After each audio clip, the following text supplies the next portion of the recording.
TRE-4 के जो भी अभ्यर्थी हैं, जो चाहते हैं कि इसके माध्यम से उन्हें नौकरी मिले, उनके लिए ये बड़ी खबर साबित होने वाली है। जी हां, शिक्षा मंत्री ने जो आदेश दिया है उसके तहत अब ये तय हो गया है कि बीपीएससी को जो है वो रिक्विजिशन भेज दी जाएगी 25 जुलाई तक। अब क्या होगा 25 जुलाई के बाद? इसके अलावा भी कई बड़े फैसले लिए हैं, जिसमें मॉडल स्कूल से लेकर के और भी कई चीज़ें ऐसी हैं जो आपके लिए बड़ी दिलचस्प होने वाली है। ये पूरी स्टोरी, ये पूरी कहानी, या यूँ कहिए पूरी जो रिपोर्ट आपके सामने आएगी, आपको इसे आखिर तक जरूर देखना चाहिए। नमस्कार, मैं हूं डॉक्टर सुरजीत सिंह और आप देख रहे हैं YBN बिहार झारखंड। तो जी हाँ, मिथिलेश तिवारी शिक्षा मंत्री बिहार सरकार, उन्होंने एक उच्च स्तरीय बैठक बुलाई और उस बैठक में तमाम अधिकारी, प्रशासनिक जो उनके विभाग से जुड़े हुए थे, उनके सामने उन्होंने सारी चीज़ों की समीक्षा की मॉडल स्कूल्स के, और पता चला कि भाई लगभग 4 लाख से ज़्यादा बच्चे जो हैं उसमें एडमिशन ले चुके हैं। उसके बाद बारी आई कि भाई प्रखंड स्तर पर और क्या क्या गतिविधियां चल रही है, किस तरीके से काम आगे बढ़ाया जा रहा है, शिक्षा के क्षेत्र में क्या किया जा रहा है, कहाँ कहाँ कमियां हैं जिसको दूर करना चाहिए। उसी दौरान उन्होंने आदेश दिया अधिकारियों को कि चाहे कुछ भी हो जाए, जनहित से जुड़ा मामला, जो शिक्षा के क्षेत्र की बात मैं कर रहा हूं, जो लोगों के आवेदन आते हैं, उस पर 30 दिनों के अंदर कार्रवाई सुनिश्चित की जाए। जी हां, 30 दिनों के अंदर कार्रवाई सुनिश्चित होनी ही चाहिए, और अगर उस 30 दिनों में कार्रवाई नहीं होती है तो सीधे सीधे कार्रवाई होगी उन अधिकारियों के खिलाफ जिनके पास ये आवेदन पहुंचा होगा, जिनके पास ये आवेदन अटका होगा। ये बड़ी घोषणा जो है और ये बड़ा आदेश शिक्षा मंत्री मिथिलेश तिवारी ने दे दिया। अब यहां पर एक और चीज निकल करके आई कि जितने लापरवाह अधिकारी हैं, पिछले दिनों कई जगहों पर यह भी देखने को मिला कि लोग सर्टिफिकेट देने, कैरेक्टर सर्टिफिकेट देने, स्कूल लिविंग सर्टिफिकेट देने, इन सब चीज़ों के लिए भी पैसे की डिमांड होती है। तो उसको किस तरीके से रोका जाए, और ऐसे जो कर्मचारी हैं, जो शिक्षक हैं या प्राचार्य हैं, उनके खिलाफ किस तरीके से कार्रवाई सुनिश्चित की जाए, उस पर भी बातचीत हुई। ट्रांसफ़र नीति पर भी बात हुई कि किस तरीके से ट्रांसफ़र जो अभी 5-6 वर्गों में ये तय किया गया था कि भाई इस हिसाब से ट्रांसफ़र की योजना तैयार की जाएगी, उसकी लिस्ट भी जारी हो गई है। लेकिन सबसे बड़ा फैसला जो हुआ है वो है TRE-4 को लेकर के।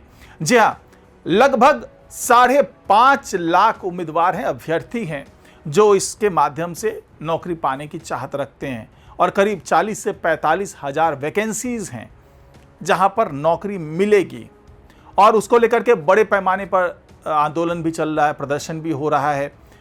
तो पिछले दिनों पटना में प्रदर्शन के दौरान लाठीचार्ज की भी घटना सामने आई है।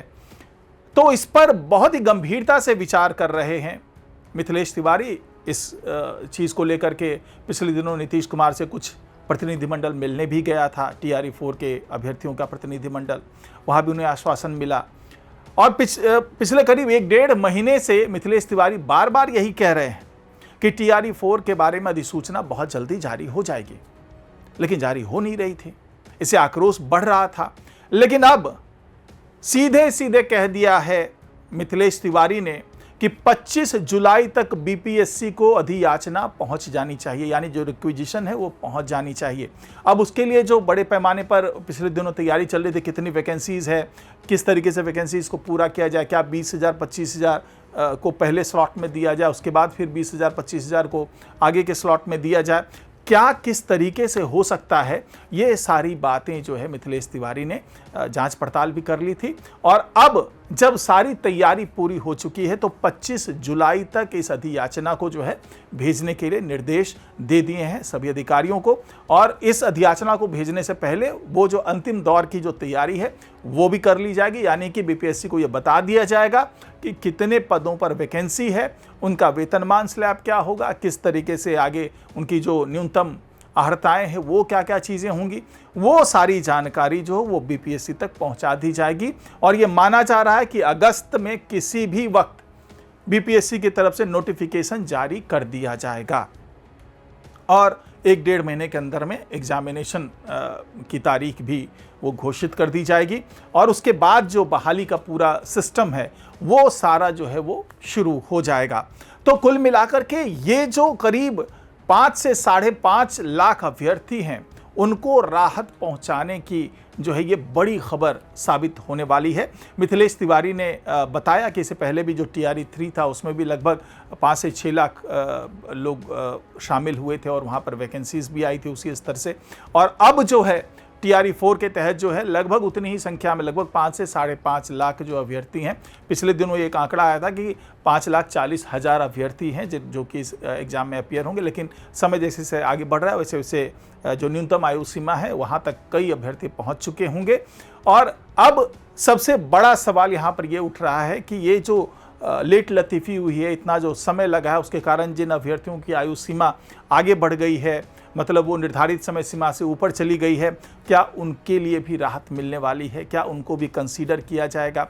जो न्यूनतम आयु जो मैक्सिमम जो एज लिमिट है उसको किस महीने से लागू किया जाएगा? किस तरीके से इस पूरी प्रक्रिया को आगे किया जाएगा? और क्या इस घोषणा के बाद जो तमाम अभ्यर्थी हैं, जो तमाम उम्मीदवार हैं, वो खुश होंगे? और क्या उनको लगता है कि आने वाले दिनों में 1 से 1.5 महीने के अंदर में नोटिफिकेशन जारी हो जाएगा?